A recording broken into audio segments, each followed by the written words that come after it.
Hi, I'm Father Joseph Bergita, Parochial Vicar at St. Andrew the Apostle Catholic Church in Clifton, Virginia. We've come to the last Sunday in Ordinary Time, and we are presented with Jesus as King. Pilate asked Jesus if he is a king of this world. Jesus tells him that if he were of this world, his people would be fighting for his kingdom. And yet his kingdom is something else. It's something of the heart, and it's something of eternity.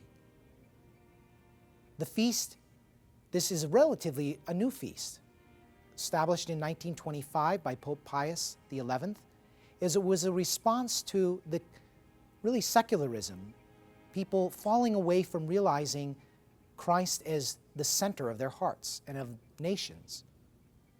Now, in our first reading from the book of Daniel, we heard about the Son of Man coming on the clouds of heaven.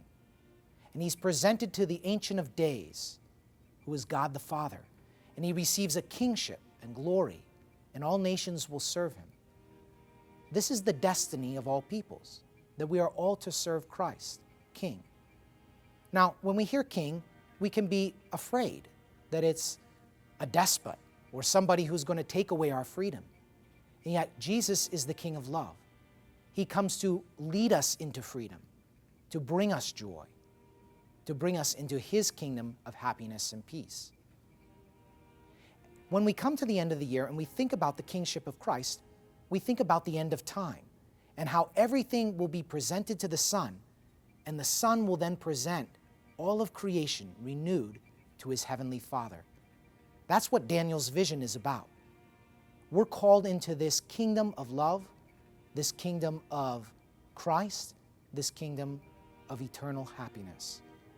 Your final challenge for the liturgical year is to examine, how is Christ King in your life? How is he Lord in your life? And are there any parts of your life that he is not King over? Consecrate yourself and your family to Christ the King. And if you want an extra challenge, read Quas, Primas, Pope Pius XI's encyclical, making this a feast day. November is the month of poor souls and election polls. Elect to do something good for your soul and subscribe to 2 Minutes to Virtue.